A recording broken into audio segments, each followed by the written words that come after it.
If you think you've seen Betrayal before, wait until you hear mine. My name is Vanessa Cole. I had a marriage, most people envied at least, from the outside. A home filled with laughter, whispered promises in the dark, and plans for a future we thought was unshakable. But what people don't tell you is that betrayal doesn't crash through the front door. It seeps in, quietly, through smiles that seem genuine and touches that feel familiar. By the time you realize the air has turned cold, it's too late. That's how my husband ended up a stranger in my own home. It began with small changes: late nights at work, texts he wouldn't explain, his phone flipped face down more often than not. At first, I convinced myself it was stress, a project deadline, or maybe he just needed space. I told myself marriages go through phases, that I should be patient, supportive, understanding. But deep down, I could feel the slow erosion of something sacred. The warmth in his eyes when he looked at me was gone, replaced by a calculating distance I couldn't name. It felt like he was rehearsing a goodbye. He wasn't ready to say out loud. Then came the conversations that weren't really conversations. He'd sit at the table, scrolling through his phone while I tried to talk about our plans: holidays, home renovations, even the smallest day-to-day decisions. His answers were clipped, distracted, as if my words were an unwelcome interruption. I started eating dinners alone, not because I wanted to, but because I couldn't stand the hollow silence between us anymore. And somewhere in the back of my mind, a whisper kept asking the question I was afraid to answer: who else is taking my place? When he finally brought up the divorce, it was almost casual, like asking if we should paint the kitchen a different color. His tone was cold, almost rehearsed, as if every sentence had been carefully chosen in advance. There were no tears, no fights, just a stack of papers slid across the table. The absence of emotion was worse than anger. It told me that this wasn't sudden, that he'd been living in a different reality for months, maybe longer. And the scariest part, I realized I didn't even know when my marriage had officially ended. Signing those papers felt like slicing away a part of myself. My hand trembled, not because I wanted to fight for him, but because of how icily he was letting go. We had built a life together, piece by piece, and he was dismantling it with the precision of someone who had already moved on. I searched his face for hesitation, for any flicker of doubt, but found nothing. It was as though he'd already replaced me in his mind, already rewritten our story without me in it. That was the moment I understood Di was no longer his future. The weeks after the divorce blurred into a haze of emptiness. Friends told me to heal, to focus on myself, but healing felt impossible when I didn't even know the truth. People asked if I'd suspected someone else, and I lied, saying no. But deep down, I had felt her shadow long before I knew her name. It was in the way he smiled at his phone, the way his eyes lit up when talking to someone who wasn't me. I carried those suspicions like a splinter buried deep, too painful to touch but impossible to ignore. What haunted me most was the speed. One day, I was his wife. The next, I was nothing but a legal formality he had to finalize. He didn't stall, didn't fight over the house, didn't even seem interested in what I wanted. It was like watching someone close a chapter they had been desperate to escape from. That urgency wasn't born from unhappiness alone, it came from anticipation. And in the quiet moments, I realized he wasn't just leaving me, he was running toward someone else. That was the only explanation for how icily he let me go. I replayed our last months together like a crime scene in my mind, searching for clues I had missed. The sudden gym memberships, the cologne I didn't recognize, the nights he claimed to be working late but came home freshly showered. It was all there, scattered like puzzle pieces I had been too naive to connect. Looking back, it wasn't that I didn't see it was that I didn't want to believe it. Because once you believe it, you can't go back. You can't unsee the truth hiding behind every careful lie. The loneliness hit harder than I expected. It wasn't just losing him, it was losing the version of myself that believed in us. Our home became a museum of a life that no longer existed. His clothes were gone, but the empty space they left behind seemed louder than their presence ever was. Every room felt like a stage where I had been performing the role of a happy wife, unaware the play had already ended. I started avoiding mirrors, because every time I looked, I saw a woman I didn't recognize staring back at me. I didn't cry much. People expected me to, but the tears felt stuck somewhere deep inside, trapped under a layer of disbelief.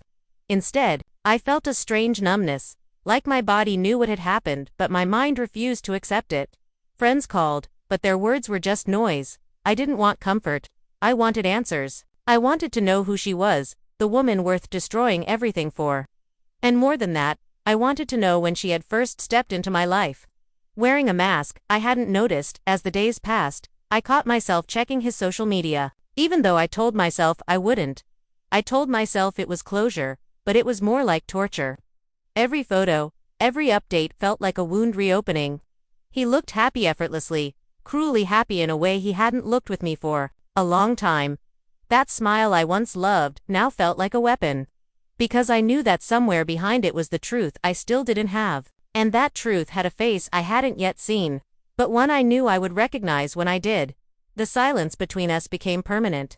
There were no calls, no texts, not even the awkward exchanges most divorced couples eventually have. It was as though he had erased me completely, like I was nothing more than a chapter he regretted writing. That erasure should have freed me, but instead it tightened around me like a chain, because without confrontation, without the truth, I couldn't move on. And I had a feeling that when the truth finally came, it wouldn't just set me free, it would break me in ways I couldn't yet imagine. In those early weeks, I didn't know the worst was yet to come. I thought the divorce was the ending, the final cruelty. I didn't know it was only the prologue to something far deeper, far sharper. That the real wound wasn't losing him, it was what I would discover about the person he chose instead. And when I finally saw her, when her smile hit me like a memory I couldn't forget, I would understand that my story wasn't over, was just beginning. And beginnings can be far darker than endings. The first time I saw the wedding post, it was like being punched in the chest. It appeared in my feed without warning, a photo of him in a tailored suit, his arm around a woman, in a flawless white gown. The caption read, "Found my forever." My breath caught, not because of the speed though, that was bad enough, but because of the look on his face. That same warm, unguarded expression I'd been starving for in our final months was plastered all over a photo taken weeks after our divorce. And then there was her, the woman who had replaced me so easily. She was beautiful, almost unnervingly, so like someone cut from a magazine and placed perfectly into the frame of his new life. Hair cascading in waves, eyes bright with something that looked like victory, and a smile so radiant it seemed to own the camera. But as I stared at it, the smile began to gnaw at me. It wasn't just beautiful. It was familiar in a way that made my stomach twist. My mind scrambled through memories, trying to place where I'd seen that exact curve of lips, that exact flash of teeth, before. The recognition wasn't immediate. It was slippery, just out of reach, like a name you can't quite recall. I closed the app, but her face stayed with me. I saw it when I poured my coffee, when I brushed my hair, when I tried to fall asleep. That smile was more than just a feature, it carried weight, history, something I had lived through before. It was haunting, but I couldn't yet name why. And the not knowing was worse than the divorce itself. I needed to figure it out, no matter where it led me. I started small, scrolling through old photos on my phone, old work events, dinner parties, neighborhood barbecues. Each time I thought I was close to placing her, the memory would slip away. But the unease grew, creeping under my skin. I thought about the way she stood next to him in that picture, her body tilted toward him like she'd known him for years, not months. That wasn't the posture of a new love. That was the comfort of someone who had already woven herself into the fabric of his life, long before the wedding. By the third night, my curiosity had morphed into obsession. I zoomed in on the photo, studying every detail. Her earrings, delicate gold, shaped like teardrops. I'd seen those before. I didn't know where, but they pulled at something deep in my memory. I scrolled through more wedding images, each one filled with her luminous smile, until I found a candid shot. She wasn't looking at the camera, she was looking at him, her mouth caught in mid-laugh. And that's when it hit me. Not like a gentle wave, but like a storm breaking wide open in my chest. I had seen that laugh before. I had heard it, felt it. It was the same laugh that used to echo through my kitchen years ago, when I would host small gatherings for friends and colleagues. The same laugh from a woman I once welcomed into my home, without question. Back then, she was someone else, polished, but sweet, eager to make conversation, sipping wine while complimenting my cooking. She wasn't a stranger. She wasn't even just an acquaintance. She was someone who had been close enough to know the details of my life. And my marriage. The memories sharpened. I could see her standing in my living room, swirling her glass of wine, asking questions about how my husband and I had met. She had smiled like she was collecting secrets, storing them away. I'd thought it was admiration back then. Now I knew better. That smile in the wedding photo wasn't joy, it was triumph. A silent declaration that she had been playing a game I didn't even know existed, and she had just won. The realization made my hands shake. I wasn't looking at a stranger. I was looking at the thief who had been in my house all along. Her name came back to me slowly, like peeling away layers of fog. Sophie, that was it. Sophie, the bright, ambitious woman I'd met through a mutual contact at work. She'd been so eager to connect, so interested in my advice, in my life. I'd taken her under my wing, introducing her to my circle, trusting her without hesitation. Now every moment we'd shared, replayed in my mind, tainted. Every compliment, every laugh, every glass of wine had been part of something bigger. I had invited my own replacement into my home and served her dinner. I wanted to deny it. To convince myself it was a coincidence, that Sophie couldn't be the same person in the wedding photos. But the more I looked, the more undeniable it became. The tilt of her head, the way she arched her eyebrows when she smiled, it was all the same. She hadn't just stepped into his life after the divorce. She had been there before the papers were even signed. Maybe before I even realized my marriage was over, and the rage that settled in my chest was sharp enough to cut through the numbness I'd been drowning in. Once the truth lodged itself in my mind, there was no room for anything else. I needed confirmation, something concrete to prove what I already knew. I started combing through old social media posts, looking for overlap. It didn't take long. There she was, tagged in a group photo from 2 years ago, standing just a few feet away from my husband, both of them smiling like people who shared a private joke. I had been in that photo too, blissfully unaware that the two of them had already found a way to orbit each other without me noticing. The betrayal felt different now. It wasn't just that he had moved on quickly. It was that he had been preparing for this life while still sharing a bed with me. And she had been there, in the shadows, rehearsing that same smile I had seen in the wedding photo. I didn't know yet how long it had been going on, but I knew one thing with absolute certainty. This wasn't going to end with me just moving on. This was personal. This was war, and they had no idea what kind of enemy they had just created. In that moment, staring at her smile on the screen, I understood something I hadn't before. They thought they had won.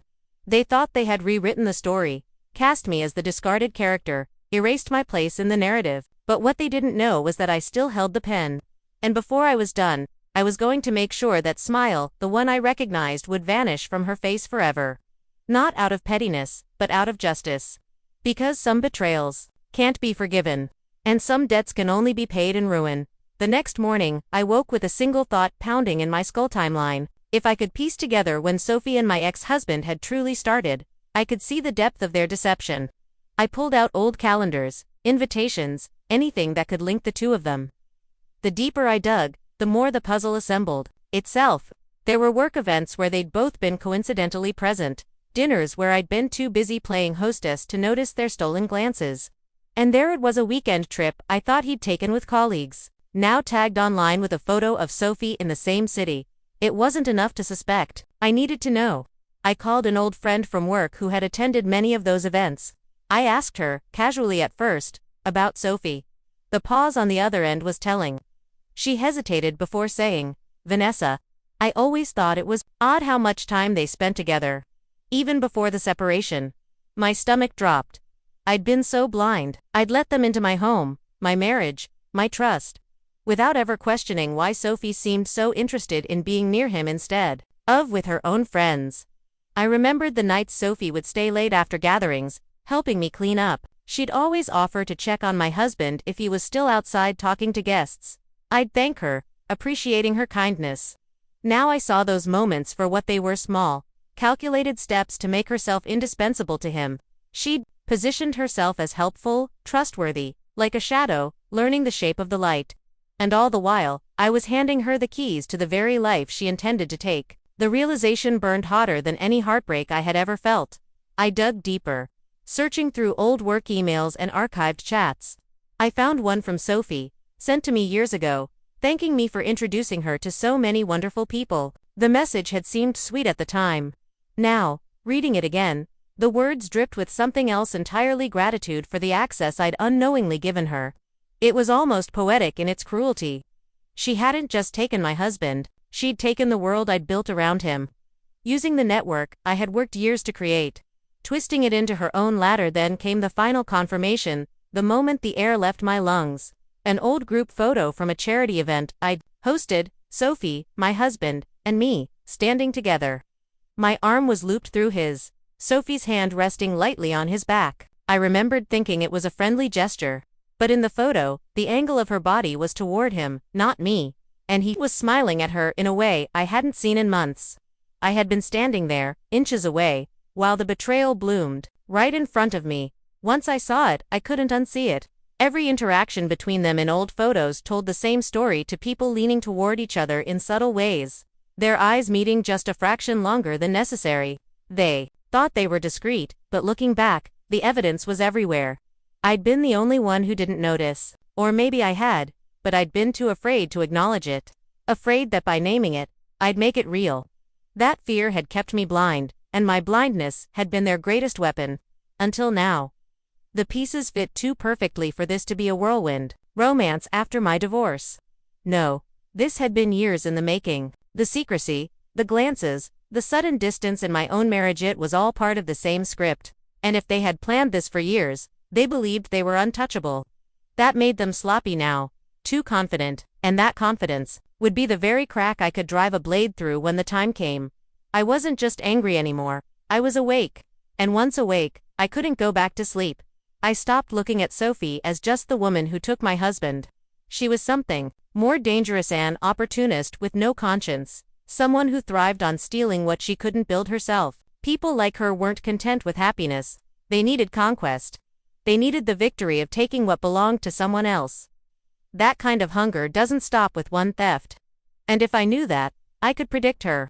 And if I could predict her, I could destroy her. I began mapping out the people connected to both of them. Friends, colleagues, business partners. My goal wasn't to confront them, yet I wasn't going to waste my revenge on a screaming match. No, I needed patience. I needed to understand their weaknesses, the cracks in their perfect facade. A perfect couple, after all, is just a performance, and performances rely on the audience believing what they see. My plan was to take that belief from everyone around them, one whisper at a time. The anger in me was sharp, but the control was sharper. I knew that if I rushed, I'd lose the satisfaction of watching them unravel slowly. They had taken their time weaving this betrayal, and I intended to take my time unweaving it. But before I could move forward, I had to dig deeper into Sophie's past. A woman like her didn't just appear out of nowhere. There were bound to be skeletons, cracks, and debts she'd rather keep buried. And I was going to dig until I found every last one of them. The first lead came from an unexpected place, an old acquaintance of Sophie's who reached out after seeing my name pop up in a mutual friend's comments online.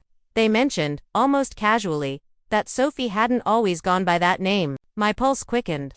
People change names for many reasons, and very few of them are innocent. I asked questions, careful not to reveal my intent. Every answer was a thread I could pull, and I knew once I started, the whole fabric of her carefully curated life could come apart in my hands. For the first time since the divorce, I felt alive again. Not happy, not healed, but alive. My heart no longer beat to the rhythm of loss. It beat to the rhythm of a plan forming in the shadows. And the beautiful part, they had no idea. They thought they had erased me from their story. But I was still here, standing just outside the spotlight, watching, and soon, when I stepped into it, it wouldn't be to beg for answers. It would be to deliver the ending they never saw coming. I started with what I already knew. Sophie wasn't her real name. That was a thread I could pull until something unraveled. I spent nights combing through public records, old directories, even grainy archived yearbooks from towns she'd lived in.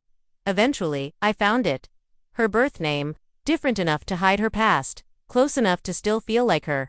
And with that name came a paper trail, addresses, jobs, and one particularly interesting court record involving an employment dispute that read suspiciously like corporate theft.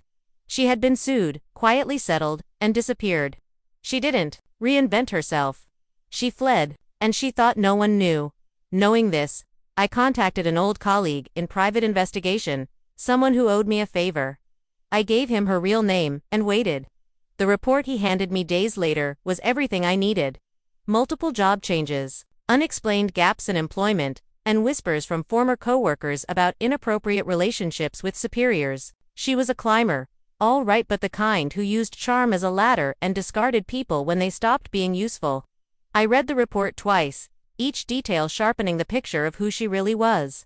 She wasn't just a thief of love, she was a professional parasite. The trick now was to dismantle her without touching her directly. I began small. I reached out to a mutual acquaintancey woman who ran in Sophie's new social circle, casually, over coffee. I mentioned I had heard some things about Sophie's old life, but quickly changed the subject, as if I were protecting her. People love secrets they think they're not supposed to have. Within days, that single seed had sprouted into hushed conversations at parties, curious glances from across the room. Sophie's perfect reputation was no longer unblemished. And in her world, perception was everything. But whispers weren't enough. I wanted proof to circulate, the kind that left no room for denial. I sent anonymous envelopes to a few well-connected people in her orbit, copies of that old court record, a handful of archived articles about the company's scandal, and a carefully curated set of photos linking her to people she would rather erase from her history. I didn't sign my name. I didn't need to. The documents spoke for themselves, and the poison was now in their bloodstream. All I had to do was wait for it to spread. While that fire burned quietly, I turned my attention to him. My ex-husband's business was thriving publicly, but I knew how fragile success could be when trust cracked. I identified a few key investors, people who prided themselves on moral partnerships. To them, I sent a different package, details of Sophie's past, framed as a concern for their association. I knew exactly how to word it, not accusatory, but concerned enough to make them doubt. And doubt, once planted, is impossible to contain. If Sophie's reputation bled into his stability would crumble with hers. I also began cultivating relationships with people they trusted, especially those who liked to talk. I didn't need to push hard. People want to feel like insiders, and giving them just enough truth to believe they were uncovering a hidden scandal made them eager to share. Soon, the story of Sophie's past was no longer mine to spread. It had taken on a life of its own, passed from mouth to mouth, each telling adding new embellishments. She could deny all she wanted, but the damage was already baked in. Every denial made her look guiltier. Then came the first public crack. At a charity event, Sophie arrived on her husband's arm, dressed to perfection, but instead of adoring glances, they were met with polite smiles and sidelong whispers. I wasn't there in person, but a mutual friend sent me a photo. Sophie, her smile frozen just slightly too tight, her eyes scanning the room like she could feel the change. That was the moment I knew the whispers had reached her ears. She was no longer the woman confidently wearing the crown. She was defending it, and in her world, defense is the first sign of weakness. I wasn't done. Through my investigator, I found someone from Sophie's old company willing to talk anonymously. They didn't just confirm the theft allegations, they added a story about her seducing a married executive to get a promotion. I didn't even need to embellish it. I leaked it to a small but credible blog in their industry, the kind of place people in their circle read religiously. Within hours, the post was making the rounds. No names were officially stated, but the descriptions were unmistakable. Everyone who knew her knew it was her, and she knew it too. Her social media began to shift. Gone were the bragging posts, the carefully staged couple shots. Now, they were replaced with vague inspirational quotes and photos alone. That told me everything I needed to know. There was tension at home. My ex-husband, the man who had once looked at her like she hung the moon, was now seeing the cracks I'd designed him to see. And cracks have a way of growing under pressure. I didn't need to push them apart. I just needed to keep removing the glue. The best part, they didn't know where the blows were coming from. Sophie was paranoid, I was sure, but she couldn't accuse me without proof. And proof was the one thing I'd never give her. Every piece of evidence, every whisper, every quiet nudge came from somewhere else, someone she knew, someone she'd once trusted. I had simply rearranged the stage, so she would fall through her own trapdoor. Watching it unfold was better than any confrontation could have been. By the end of the month, I started hearing about canceled dinner invitations, pulled business offers, and friends too busy to meet them. Their perfect little bubble was deflating, and I hadn't even used everything in my arsenal yet. I still had the most damaging piece of truth, so personal it would fracture them completely. I was saving it for last, for the moment she thought she could still recover. Because when you plan revenge, you don't just break your enemy, you time it so they see the fall coming, and know there's nothing they can do to stop it. The night before I delivered the final blow, I looked at her wedding photo one last time. That smile, the one I had recognized instantly, the one that had started all of this, was still there in the picture. But I knew it was gone now, in real life. I knew her days were no longer filled with victory but with fear. And in the morning, when I pulled the final thread, she'd know exactly whose hands had been weaving her ruin. I stood outside the restaurant where they were celebrating their anniversary. The air thick with the smell of grilled steaks and expensive wine. Through the glass, I could see him laughing, her leaning in close, the picture of a perfect couple. But perfection was a lie, and I was about to peel it away. My fingers tightened around the small envelope in my hand, a silent weapon I had waited months to unleash. The weight of the truth inside felt heavier than any blade. This wasn't just revenge. This was closure. And tonight, they wouldn't see it coming until it was too late. Inside, the lights were warm, the music soft, but the tension in my chest was sharper than the cold outside. I walked in, my heels clicking against the polished floor, each step deliberate. I didn't need to raise my voice or make a scene. I wanted silence to be my accomplice. As I passed the tables, his gaze met mine for a split-second shock, flickering before he masked it with a smug smile. That smile had been my prison once. Tonight, it would be his downfall. I slipped the envelope onto their table, wordless. He reached for it slowly, his brow furrowing as if sensing danger. His wife looked curious, unaware she was about to meet her own reflection in the ugliest way. He slid the photos halfway out, and the color drained from his face. Her eyes darted to the images, confusion turning to horror. I had chosen each photo with precision, her with another man, laughing, kissing, disappearing into hotel rooms. The woman he thought was his forever had already been busy rewriting her vows with someone else.